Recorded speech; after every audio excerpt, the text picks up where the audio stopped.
Irmãos, então, o nosso tema hoje é esse aqui, olha. Ó, fique diante de Deus na vocação em que foi chamado. Então, fique diante de Deus na vocação em que você foi chamado.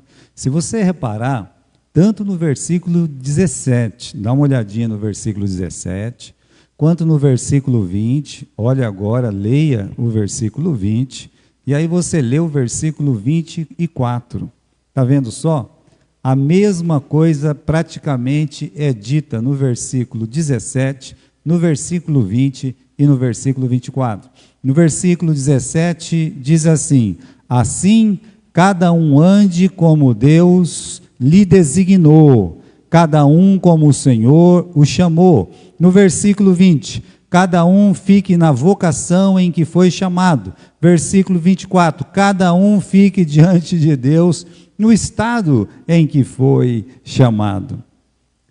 Então, você tem um assunto aqui principal entre os versículos 17 e o versículo 24. Mas antes vamos fazer um resumo aí, tá? Alguém escreveu para Paulo, né, desde o capítulo 1, o que Paulo está fazendo? Paulo, ele está respondendo perguntas que foram feitas para ele.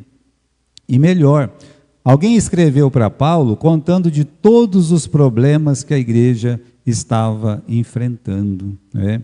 Às vezes a gente tem o costume, o mau costume, de sair contando os problemas da nossa família, até os nossos problemas e os problemas da nossa igreja para qualquer um.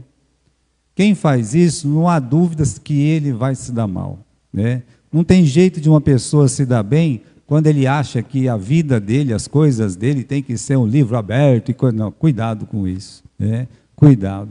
Você tem algum problema na sua vida pessoal? Olha quem que esses irmãos foram procurar. Eles não foram procurar outros irmãos ali da igreja para ficar fazendo... Não, a igreja já estava dividida, a igreja de Corinto. Ele foi procurar quem? Escreveu para o apóstolo Paulo, a família de Cloe, né? Eu fiquei sabendo pela família de Cloe, então eles falaram assim: ó, você pode usar meu nome, Paulo. Sabe aquele negócio que a pessoa, ó, não vai falar que fui eu que falei. Então, não tem muita gente que faz isso? Ó, não fala que fui eu. Uma pessoa dessa, queridos irmãos, ela não deveria nem ser ouvida. Nem ser ouvida. A família de Cloe disse assim: olha, pode usar o meu nome. Use o meu nome. E ele disse: aqui a gente está muito dividido. Aqui tem problema assim, assim, assado. Mas para quem que a família de Cloe escreveu? Para um apóstolo, para uma pessoa que teme a Deus, que serve a Deus, sabe? Então, aí o apóstolo Paulo, ele escreve para a igreja, dizendo: olha, eu fiquei sabendo que vocês estão aí com uma liderança dividida, fiquei sabendo aí que vocês estão com problemas de moralidade, problemas de levar um irmão na justiça, problema de casamento, problemas de doutrina. Meus irmãos, do começo ao fim do livro de 1 Coríntios é problema, sabe? Está tudo bem, problema a gente tem, mas como é que a gente resolve eles? O problema de uma família, sabe por que muitos casais se divorciam? Porque é a forma que eles resolvem o problema deles. Hoje de manhã, de uma forma muito sensata, né, nossos alunos, rapazinhos, as mocinhas, a gente estávamos estudando, é muito precioso esse estudo, nós vamos falar do livro de Esther agora, e a Esther com a Vasti, elas têm inúmeras semelhanças. A Vasti, ela era uma rainha, a Esther também foi rainha, não é verdade? A Vasti era uma mulher muito linda, a Esther também era uma mulher muito linda. A Vasti era uma grande anfitriã, a Esther também era uma grande anfitriã. E mais uma coisa, as duas foram casadas com o mesmo homem. O que fez Vasti e Esther serem diferentes?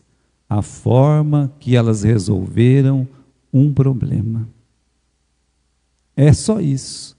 O que fez uma diferente da outra é a forma que uma resolve um problema e a outra resolve o problema. O rei chama Vasti, não vou, faz um bico, bate o pé, perde o trono. Ela começa sendo chamada rainha na Bíblia e termina como uma simples mulher destronada. Já a Esther, ela começa sendo chamada de uma simples mulher e termina como rainha. A Vasti termina com um decreto contra ela e a Esther termina com um decreto a favor dela. Mas por quê? É a forma que se resolve os problemas. Isso a Bíblia ensina do começo ao fim. Sabe por que muitos casais se separam? Porque não sabem resolver os problemas que tem dentro. Às vezes procuram pessoas erradas para se consultar, para conversar. Deixa que o diabo faz todo o serviço que precisa fazer.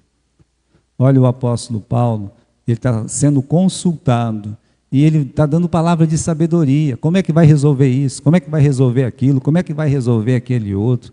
Ele tem uma solução para tudo, não porque ele é o bom, mas porque ele busca a sabedoria que vem do alto. Quando ele diz, não, digo eu, não Paulo, diz Paulo, não Senhor, né? Mas ele lá na frente fala, olha, as palavras que eu digo são palavras do Senhor, mostrando aquela responsabilidade espiritual. Então, o capítulo 7 trata da seguinte pergunta, né? É melhor permanecer solteiro ou é melhor permanecer casado? O que diz capítulo 7 aí? Olha lá no versículo 1. Ora, quantas coisas que me escreveste, ou seja, eles perguntaram para o apóstolo Paulo. Então Paulo está respondendo. O que perguntaram?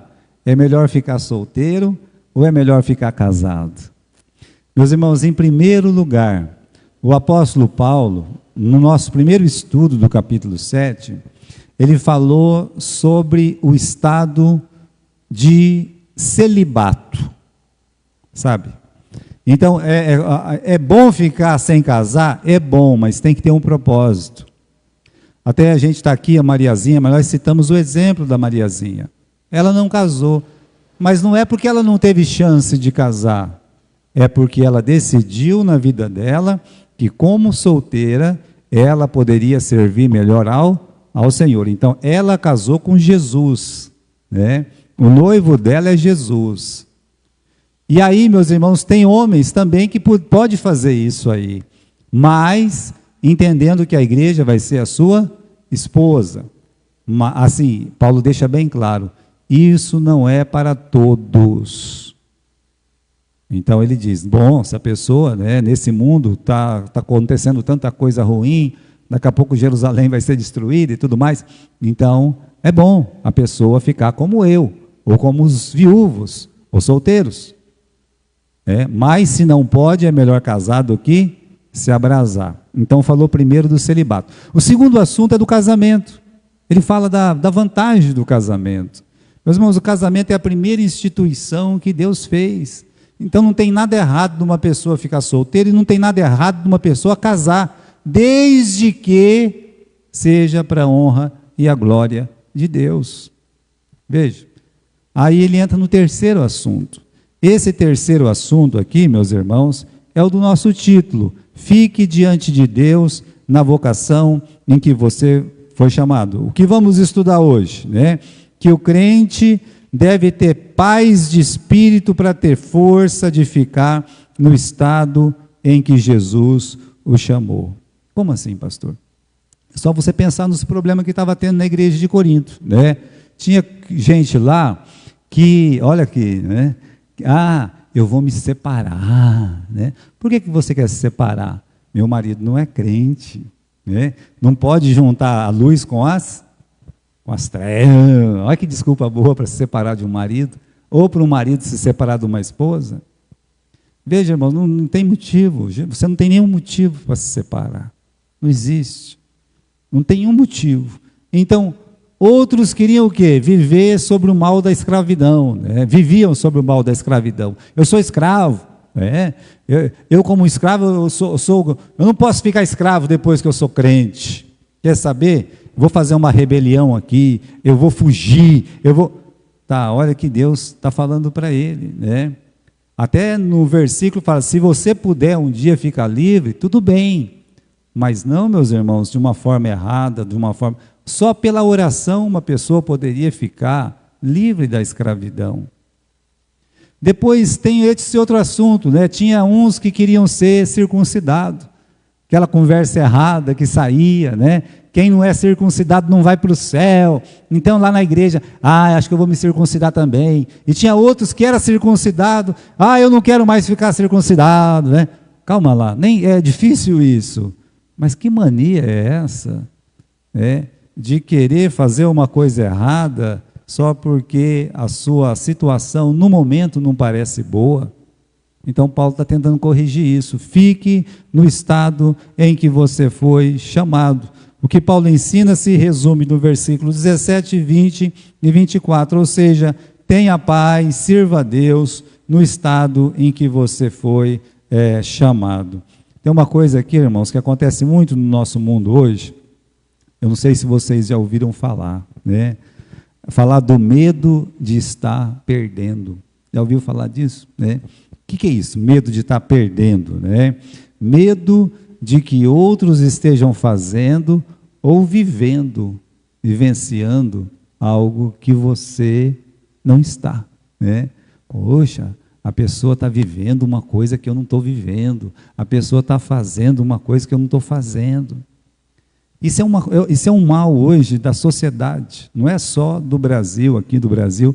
Isso hoje, meus irmãos, está no mundo inteiro por causa da internet. No mundo inteiro, né?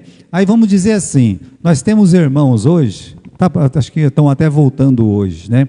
Mas eles assim, família inteira pegou e foi lá, estão na praia, né? Aí eles vão lá e eles postam uma foto, a família toda na praia. Olha só, olha, estou na praia, né? Graças a Deus. Aí uma outra pessoa vê e fala, não, né? Eu tenho que estar lá também, né? Eu tenho que fazer isso também. Eles estão aproveitando a vida de um jeito que eu não consigo aproveitar.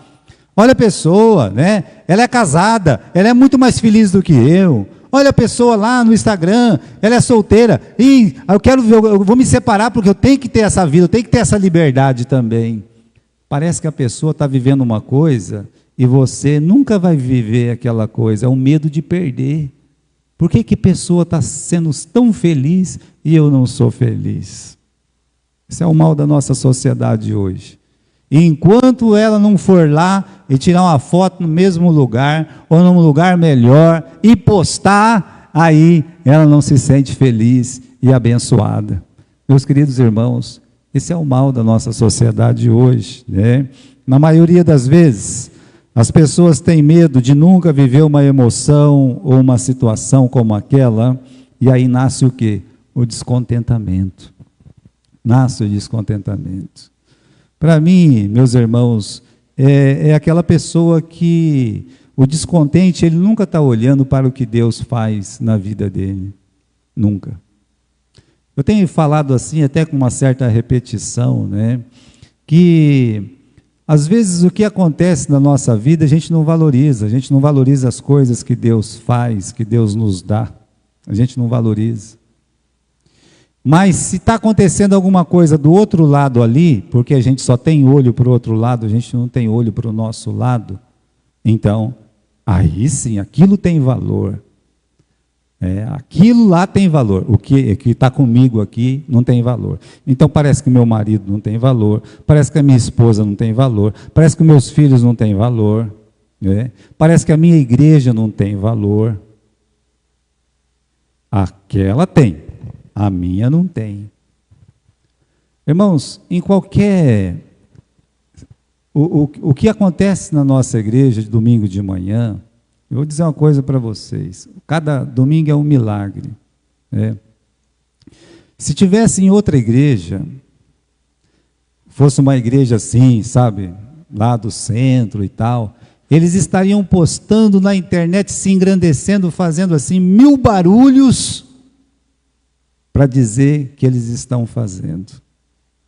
Se fosse em outro lugar, mas muitos dos nossos irmãos aqui não valorizam esse trabalho. Fulana, Beltrano, tá, lá que é bom.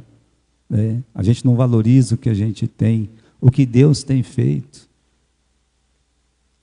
Se fosse pensar tudo que Deus já tem feito por essa igreja, As coisas que Deus tem feito desde o começo.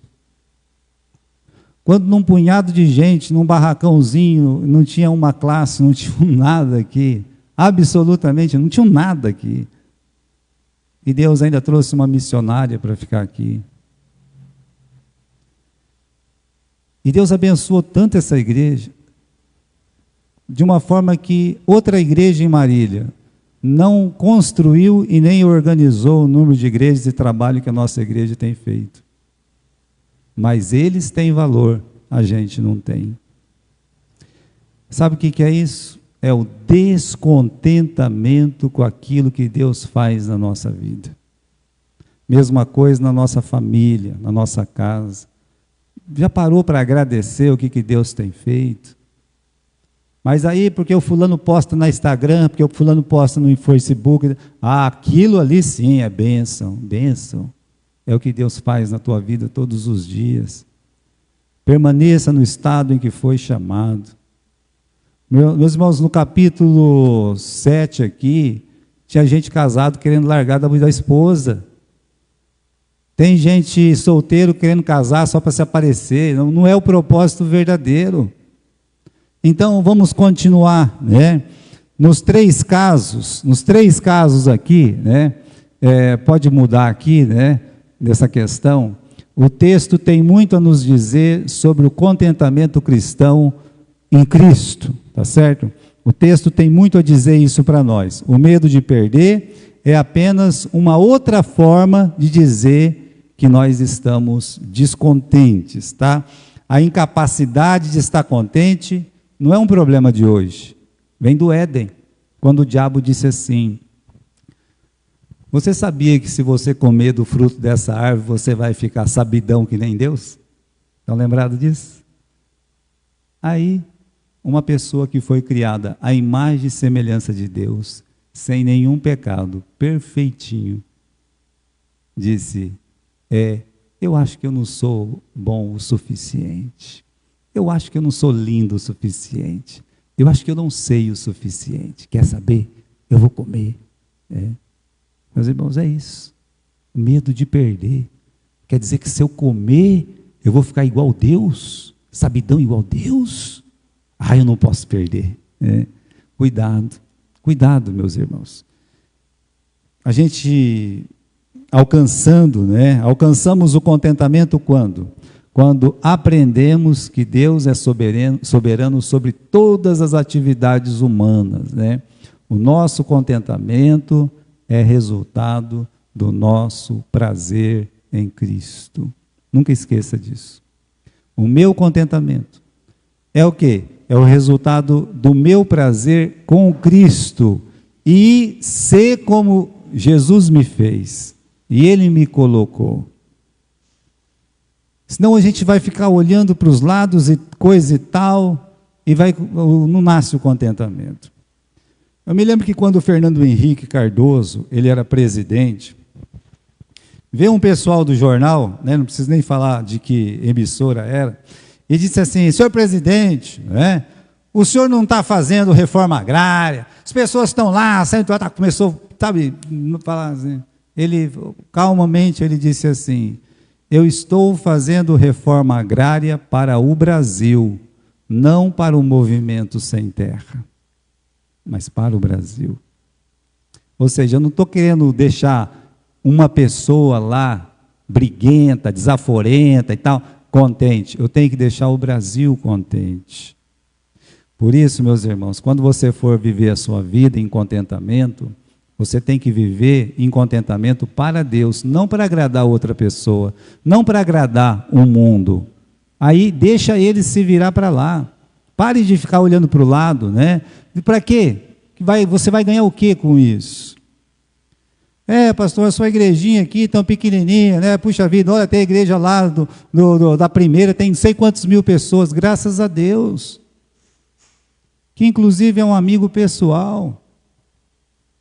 Pessoal de poder ligar e dizer assim: o senhor está bem, pastor Gilberto? Eu estou bem, graças a Deus. O senhor está bem também, pastor? Estou bem, então está bom. Agora veja só, meus irmãos, por que eu vou ter inveja de um amigo? Eles têm o trabalho deles, eu tenho o meu. Se eu começar a olhar muito para o trabalho do outro, eu não vou fazer o que eu preciso fazer. E eu já tenho trabalho demais, eu não estou dando conta de fazer o que eu preciso fazer. Eu só tenho que continuar trabalhando. Combati o bom combate, guardei a fé, né? Então, meus irmãos, é isso que nós temos que fazer. Agora, continuando aí, tá bom? Os 3 exemplos usados por Paulo, ele usa 3 situações, né? Eu quero ser circuncidado, eu não quero ser circuncidado, eu quero ser livre, eu não estou livre, né? Eu quero ficar livre do casamento, eu já quero casar. Vê, meus irmãos, que os 3 exemplos que Paulo usa, a pessoa quer viver uma outra vida. Esse é o cerne, sabe? Que eu quero viver a vida do outro, deixa a vida do outro em paz, né? Viva a vida que Deus deu para você, né? A pessoa quer uma vida religiosa mais impactante, sabe? Lindos corais, lindas músicas, belos templos e coisa. Tem pessoa que quer isso aí, né? Aí a gente fica pensando, essa pessoa que quer isso aí, ele quer para a honra e glória de Deus ou somente para ele se sentir bem e melhor? Deixa eu falar uma coisa para vocês. Se nós vendêssemos os nossos bancos, pegasse esse banco aqui, né? A irmã Dirce está aqui com a gente desde o começo, correto, irmã Dirce? A senhora está aqui praticamente desde o começo. Vamos tirar todos os bancos da nossa igreja, vamos fazer um piso aqui de porcelanato, vamos colocar coisas lindas e almofadadas pelas paredes, fazer um lindo negócio aqui, né? E vamos colocar aquelas cadeiras que custam mais de R$1.000 cada uma, lindas cadeiras almofadadas, né? Com 150 crianças aqui dentro, o que ia acontecer com essas cadeiras, irmã Dirce? A senhora pode falar? Ia estragar tudo. Estão entendendo? Nós temos inveja daquilo que nunca vai acontecer. Porque se a gente tomar essa decisão, a gente não vai ter nossas crianças aqui. Irmãos, eu fui pastor por alguns meses. E 2 crianças estavam brincando, correndo uma atrás da outra, coisa de criança, né? E 2 moleques, né? Tá ali, né? O Johnny e o Miguel, correndo. Trombaram com o piano. Um piano de cauda, coisa mais linda. E vocês sabem que o piano de cauda tem aquela tampa grande assim, não tem? E aquela tampa fez o quê? Caiu. Pá! Eu estava lá na porta, como eu sempre fico, e eu saí correndo para ver o que tinha acontecido, e aí chegou uma irmã, a mais santa das santas, né? Colocou a mão na cabeça assim e disse: socorro, o piano, o piano, o piano, né? E tinha uma criança com a testa toda sangrando, se esparramando sangue e correndo assim do lado. Quantas crianças aquela igreja vai ter? Eu vou ter inveja de uma igreja que tem piano de cauda e os bancos todos almofadados? Não, eu não fui chamado para isso. Não fui chamado para isso. Eu sou feliz como eu sou, o pastor da igreja que eu sou, de ter os membros que eu tenho. Então, eu não tenho um pingo de inveja de igreja de ninguém, de pessoas nenhuma. E eu acredito que esse é o segredo, meus irmãos, da paz que tem dentro do meu coração sempre esse desejo de servir a Deus, porque eu sirvo a Deus, eu não sirvo o homem, nunca servi o homem. Eu não tenho que ficar se aparecendo ou postando nada, sabe por quê? Porque eu sirvo a Deus. Continuando aqui, né? Lembre-se, a sua vida, ela é importante, né? Você é importante para Deus como Ele te chamou e como você está agora, não importa o que aconteceu. Então, primeira coisa, agradeça por Deus te encontrar como você era e como você é. Vamos lá para o versículo 17. Assim cada um ande como Deus lhe repartiu, como Deus o chamou. Olha, como o Senhor o chamou, é o que eu ordeno para todos os coríntios. Como Deus encontrou os coríntios? Uns eram casados, outros não eram, era solteiro. Uns estavam, meus irmãos, circuncidados, outros não estavam circuncidados. Uns eram ricos, outros eram pobres. Uns eram escravos, outros eram já livres, né? Então, como é que Deus me encontrou, por exemplo? Uma criança com a vida inteira para viver. Foi assim que Deus me encontrou. Às vezes Deus encontra uma pessoa com um passado cheio de experiência. Às vezes a experiência que a pessoa teve não eram tão ruins, eram boas. Né? Pode ser que ela teve uma vida financeira estável, pode ser que quando ela entregou a vida para Jesus, ela já ajudava num projeto, etc. Está tudo bem. Mas tem pessoas que Jesus Cristo chama, que a vida já está uma miséria. Deus vai buscar a pessoa lá dentro de um presídio, Deus vai buscar uma pessoa lá dentro de um prostíbulo, Deus vai buscar uma pessoa lá na sarjeta. Então ela tem um monte de experiência ruim. Olha, a forma como que Deus chamou, por exemplo, o ladrão na cruz.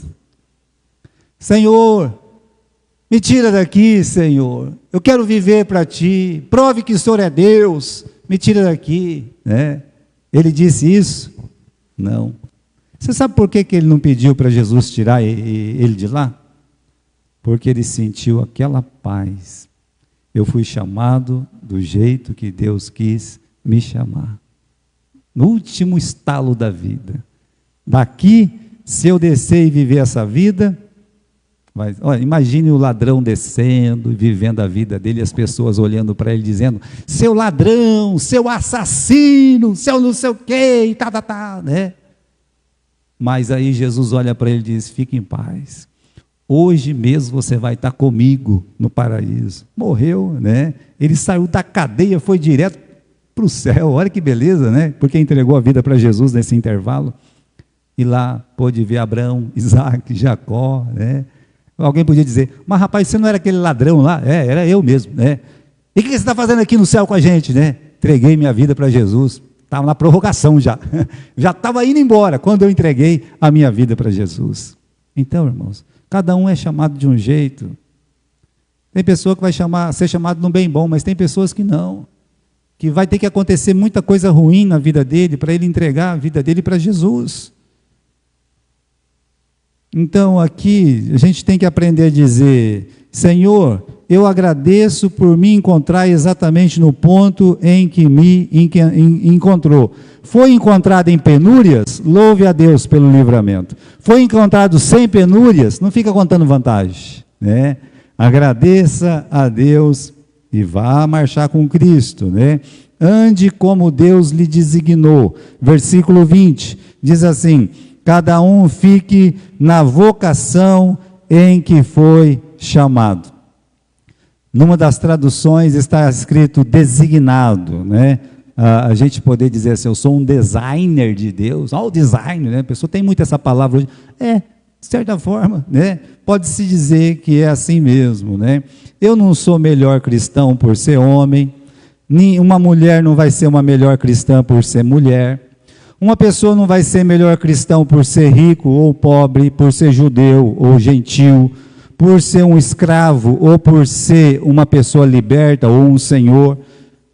Ninguém vai ser melhor judeu, não tem uma vantagem um em cima do outro. Você sabia disso? Que não existe uma vantagem? Não tem vantagem. O versículo 19 diz assim, a circuncisão não é nada, e a incircuncisão também não é nada. Já pensou uma pessoa dizer assim, e muitos diziam no tempo de Paulo, muitas pessoas, você só pode ir para o céu se você for ser circuncidado e guardar a lei. Aí na igreja tinha um grupo separado. Olha, nós somos circuncidados. Nós somos circuncidados. Vocês não são? É por isso que vocês não pertencem ao nosso grupo seleto de circuncidados, né? Pode não falar, mas se sente desse jeito. Se você pensa que você é melhor que qualquer pessoa da igreja, você está completamente enganado. Completamente enganado. Meus irmãos, amanhã, se eu for embora, Deus levanta outra pessoa imediatamente e coloca no meu lugar, para fazer coisas bem melhores do que eu estou fazendo ou faria. Veja, ninguém é melhor que ninguém, mas também não é pior. Às vezes tem essa questão, né? Ninguém gosta de mim, eu não sirvo para nada. Isso é coisa do diabo. Deus te chamou assim para você fazer o que você está fazendo e faça o que Deus mandou você fazer. Já pensou que existe aquele anjo que, mesmo aquele anjo que está separado só para pegar o diabo e colocar uma prisão nele? Já pensou que tem um anjo só para isso? Deus colocou um anjo lá no rio Eufrates, de um lado do outro, só para liberar maldições. E ele vai ficar lá só para isso. Não chegou o dia dele de Deus olhar para ele e falar assim, né? Ou que nem o Dominique fez com a irmã, né? Opa, vamos lá, vamos, rápido. Ele só vai fazer isso. Deus só criou ele para aquilo. E ele se sente tão feliz de estar segurando aquela algema que um dia ele vai usar para prender Satanás por 1000 anos e depois soltar. Já pensou? Então, irmãos, Deus nos criou para tanta coisa boa, maravilhosa. Tanta coisa maravilhosa. Depois de salvo, meus irmãos, o que importa é obedecer o Senhor. Versículo 19. A circuncisão não é nada, a incircuncisão também, mas sim guardar os mandamentos, ou obedecer os mandamentos do Senhor. Isso se chama santificação. A melhor forma de... como é que eu faço para me santificar?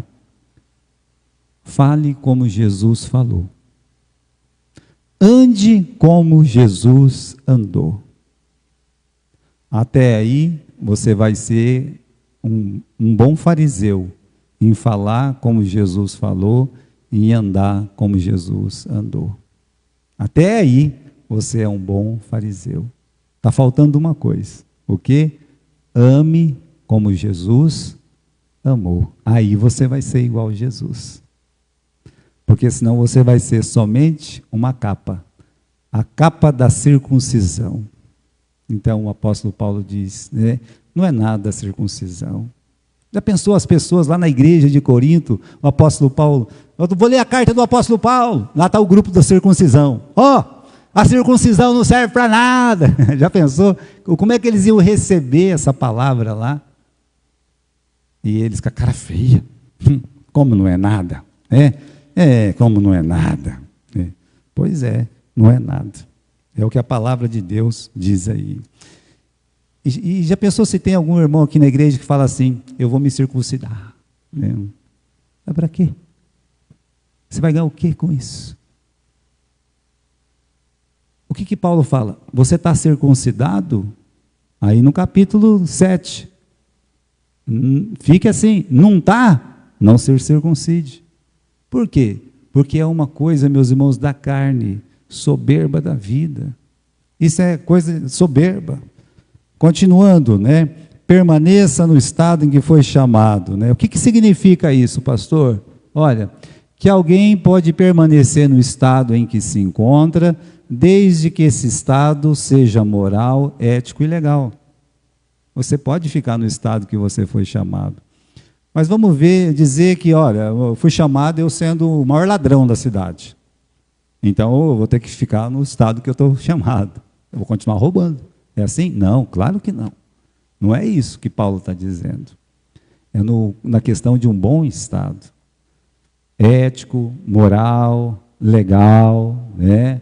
Se eu estou em pecado, eu não posso continuar assim, porque seria uma contradição. Então, eu não posso, meus irmãos, continuar no estado de pecado. Eu tenho que, cada dia, mortificar os meus pecados na cruz de Cristo. Isso, meus irmãos, a santificação, ela é feita de uma vez por todas na cruz, mas todos os dias ela anda. Todos os dias eu tenho que viver, meus irmãos, e lutar contra um pecado. Pode ser um pecado da carne, pode ser um pecado do espírito.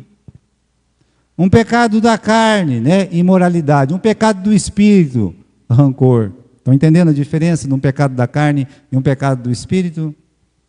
Orgulho. Do outro lado, eu roubo, pecado da carne. Então, os dois têm que ser trabalhados todos os dias na nossa vida. E aí, meus irmãos, quer dizer que eu não posso mudar minha situação? Pode, né? Mas não de uma maneira pecaminosa. Tem um livro na Bíblia que foi escrito por causa de um escravo fujão. Qual é o nome desse livro? Estão lembrados? O apóstolo Paulo escreveu um livro por causa de um escravo que tinha fugido. Qual? Isso, meu irmão, Filemon. O que o apóstolo Paulo falou para aquele crente fujão? O que ele falou? Estão lembrados? Volta para onde? Como é que a gente sabe que ele voltou? Porque a carta chegou para o seu patrão. E Paulo escreveu para o seu patrão: me devolve o seu escravo, porque ele é muito útil para mim. E aí já pensou, mas você chegou, agora eu tenho que te devolver, né? É muita humildade do escravo. Depois de tantas lutas querendo fugir e conseguir, aí entregou a vida para Jesus. Né? Você é o quê? É livre ou escravo? Eu sou fujão. Não existe fujão. Então você era um escravo. Eu sou um escravo. Cadê seu patrão? Eu fugi, né? Ô, meu filho, Deus vai te abençoar. Olha, vou escrever aqui para o seu patrão, tá? Você volta para lá, né? Meus irmãos, ele voltou. É isso que o apóstolo Paulo está dizendo. Agora, mesmo eu permaneça no estado que foi chamado. Eu não posso mudar? Pode, mas não de uma maneira pecaminosa. Um escravo, uma pessoa que sofre no casamento, uma pessoa doente. Vamos pegar de novo o exemplo da Vasti com a Esther? O rei deu uma ordem para Vasti ir lá e mostrar ela para todo mundo. Uma ordem. Agora você vai vir aqui para mim mostrar você para as pessoas. O que ela fez com essa ordem? Se rebelou. A Esther, o rei também fez uma ordem para que todo o povo dela, inclusive ela, fosse morta. O que ela fez? Se rebelou?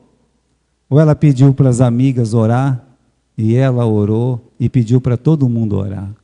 Está vendo a diferença? Mesmo se fosse um escravo, ele poderia dizer assim: eu vou orar a Deus para a minha liberdade. E vou servir a Deus para a minha liberdade. Meus irmãos, Deus fez um grande milagre na vida de Esther. Por quê? Porque ela usou os meios corretos de buscar ajuda. Oração. É isso que significa. O problema qual que é? É o descontentamento, né? O cristão chamado em penúrias pode achar que a sua vida é miserável, sem propósito, se sentir inútil, né? A pessoa fala: eu estou com muito problema no meu casamento, eu estou com muito problema com o meu filho que eu estou criando, eu estou com muito problema no meu trabalho. Amém. Não estou dizendo amém, assim seja, para que continue assim. Amém, porque você está confessando que você está com problema. O que você vai fazer? Já tomei uma decisão na minha vida, vou abandonar o meu marido, eu vou abandonar a minha esposa, eu vou desistir desse filho, ou dessa filha, eu vou desistir da minha igreja.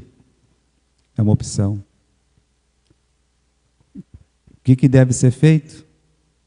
Olha o exemplo de Esther. Eu vou orar, né, e vou esperar que Deus faça a sua obra. É assim. Eu fui chamado num casamento horrível. Amém. Eu vou orar e Deus vai mudar o coração do meu marido. Semana passada eu contei a história da irmã Laura para vocês, né? Ela casou com um incrédulo, não deveria, né? Mas casou com um incrédulo. E na primeira semana de casamento, chegou sábado, ele pediu para ela passar, lavar a roupinha. Naquele tempo o povo só tinha uma roupa mesmo para sair, né? E aí deixou tudo bonitinho, sabe, camisa, tal, assim. Ela passou, limpou tudo certinho. E até deixou a roupinha dela pronta também, né? Aí ele olhou para ela e falou assim, ó, estou indo para o baile. E eu? Você não. Eu vou para o baile. Só chegou no outro dia, bêbado caindo. E ela foi contar para o pai dela, que era um crente.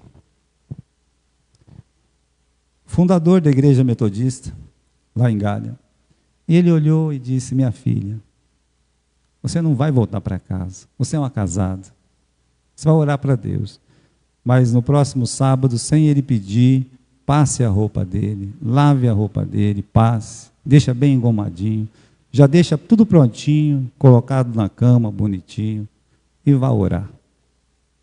Vá orar. Aí ele chegou do trabalho, viu ali aquela roupa, aquelas coisas todas ali, tudo bonitinho, passadinho. Estranhou, né? Que a semana passada tinha feito uma briga, chorou e fez, bateu o pé. Colocou, foi lá, se arrumou e foi para o bairro. E voltou bem mais cedo. No próximo sábado ela fez a mesma coisa. E a roupa ficou do jeito que estava. Ele nunca mais foi. 1 ano depois ele morreu. Ficou sozinha com uma criança, ela estava grávida ainda com aquela criança. Mas veja, meus irmãos, ela deu um testemunho de fé poderoso, orientada pelo seu pai. Como é que nós resolvemos esses problemas, né? Eu entreguei a vida para Jesus, mas olha como é que está a minha vida. Permaneça do jeito que você está, mas não quer dizer em pecado, ou de uma forma imoral, ou qualquer coisa ruim, não. Olha, do jeito certo, com contentamento, é isso que ele está dizendo. Podemos amar e servir a Deus em toda e qualquer situação. Toda e qualquer situação. Como assim, pastor? Olha o Jó. O Jó, depois que Satanás pegou ferida, colocou de baixo em cima, ele adorou o Senhor. Ele disse para a esposa dele, a gente adora a Deus quando está tudo bem, por que não pode adorar a Deus quando está tudo ruim? E louvou ao Senhor. Amaldiçoa esse seu Deus e morre. Você fala como uma louca mulher. Nós adoramos a Deus, servimos a Deus quando está tudo bem, agora que as coisas estão ruins, nós não vamos servir? O que é isso? Você fala como uma doida. A gente pode adorar a Deus em qualquer situação. Meus irmãos, olha isso aí, não importa onde você está, né? Não é onde você está que importa, é como você vive, onde está que importa. Vamos citar um exemplo, vamos dizer que aquela pessoa se converteu na cadeia. Jesus, eu não quero ficar aqui, Jesus, mas ele pegou 10 anos, ele se converteu. Quantos anos ele vai ficar lá? 10 anos. Tá? Vamos usar esse exemplo. O lugar não importa, mas como você vai viver ali na cadeia, depois de receber Cristo, é que importa. Que a pessoa vai dizer, não, agora eu entreguei minha vida para Jesus, o que eu vou fazer é ser um missionário aqui dentro desse presídio. Vou falar do amor de Deus, de Jesus Cristo, eu quero ser usado com poder mesmo, para mudar muita coisa aqui dentro no coração das pessoas. Ah, meus irmãos, a gente pode ser missionário em qualquer lugar. Em qualquer lugar.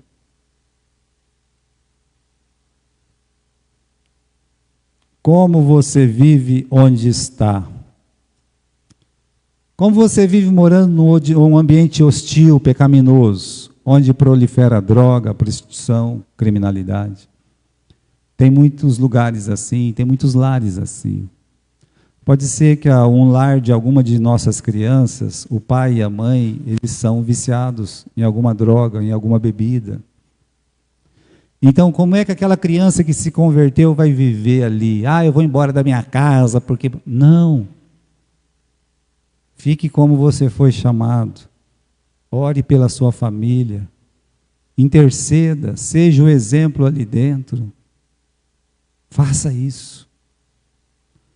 Como você vive num casamento sofrível, Ah, agora já vou fazer, eu vou me rebelar, eu tenho Cristo, eu preciso de libertação, né? Não, você já está livre. Quem precisa de libertação é o seu cônjuge, que não tem Jesus. Mas eu não mereço, eu mereço alegria, eu não mereço sofrimento. Bem, Jesus é a nossa alegria e Jesus é a nossa paz. Quando você entende isso, você vai poder ganhar o seu cônjuge para Jesus. Como você vive não tendo se casado ou ter sido divorciado? Como é que você vive? Passei por um divórcio. Ou não me casei. Como é que você vive? É uma situação muito difícil, meus irmãos, essa segunda, da questão de uma pessoa que se divorciou e está tendo que viver daquela forma. Olha, o apóstolo Paulo está dando um exemplo aqui. Você, por favor, você viva para Jesus, para a honra e glória de Cristo. Veja a força das palavras de Paulo, tentando mudar a alegria dentro do coração dessa pessoa. Como você vive estando rodeado de legalista? A pessoa se converte aí na igreja que ele está, pessoas tudo legalista, né? São os santarrões. O pecado está sempre na casa do outro. A família do outro é sempre pior do que a minha. Como você vive se é um escravo? Como você viveria se estivesse num ambiente de extrema pobreza e miséria? Isso acontece muito nas igrejas da Ásia e da África. E agora de muitos irmãos venezuelanos, de extrema pobreza e miséria. Vai criar um descontentamento contra Deus, contra as pessoas por causa disso? Ou vai aproveitar aquela situação? Porque quando tem muita pobreza e miséria, é mais fácil, meus irmãos, falar do amor de Deus. Então veja, não é onde você está que importa, é como você vive onde você está que importa. Como eu vivo nesse ambiente que eu estou agora. Versículo 21. Fosse chamado sendo servo, não te dê cuidado. Se ainda pode ser livre, aproveita a ocasião. Porque o que é chamado pelo Senhor sendo servo, é liberto do Senhor, e da mesma maneira também o que é chamado sendo livre, servo é de Cristo. Fostes comprado por bom preço. Não façais servos dos homens. Irmãos, cada um fique diante de Deus no estado em que foi chamado. Ah, fui salvo por Deus, e o Deus, meu Deus quer que eu faça o quê? Né? Olha, são algumas coisinhas. Pare de olhar para a vida alheia. Nenhuma vida nesse mundo deve ser desejada, a não ser a de Jesus. Nenhuma vida. Ah, eu gostaria de ter os bens e ter o dinheiro que aquele irmão tem. Se você tivesse, você estaria na igreja? Porque ele tem e está. Mas se você tivesse, se eu tivesse o dinheiro do Silvio Santos, será que eu estaria na igreja servindo ao Senhor? Se eu tivesse o dinheiro do Silvio Santos, será que os meus filhos estariam servindo ao Senhor? Que pela graça de Deus, eles amam a igreja, servem a Deus na igreja. Mas será que se eu tivesse muito dinheiro, e eles poderiam todo domingo ir para uma termas, todo domingo fazer uma festa, todo mundo fazer um churrasco, será que eles estariam servindo a Deus? Então, não olhe para a vida alheia, né? Lembre-se, a vida de Jesus tinha amor pelo Pai, pelas outras pessoas, mas também tinha o quê? Uma cruz para carregar. Essa é a vida que nós devemos desejar. A única vida a ser desejada é a de Jesus, e tinha uma cruz para carregar. Amor a Deus, amor aos nossos irmãos, e essa cruz pesada. Deus quer que você olhe para si mesmo, não para se sentir um derrotado, um inútil. Deus quer que você olhe para você mesmo, para dizer assim, como Deus me ama. E como eu posso ser útil na casa do Senhor. Eu posso ser útil na casa do Senhor. Eu saio todos os domingos da igreja com aquele sentimento de um dever cumprido. Pode não ter sido cumprido da melhor forma que eu poderia fazer, mas eu digo, o dever está cumprido, está feito. Senhor, muito obrigado, está feito. Estou feliz por estar me usando hoje, mais uma vez. Até o dia que ele fala, não quero mais que você seja usado aqui. Não tem problema, Senhor, continuarei aqui para ser usado pelo Senhor. Minha vida é sua, então faz de mim o que o Senhor bem quiser. Floresça onde está. Para a gente terminar, floresça onde está. O versículo 24 diz, cada um fique diante de Deus no estado em que foi chamado. Floresça onde você está. Dá para florescer num ambiente hostil, num casamento hostil, num trabalho hostil, com pais hostis. Dá para florescer em qualquer lugar, quando você ama Cristo e você ama os seus irmãos. Seja humilde, e obedeça os mandamentos do Senhor. Amém?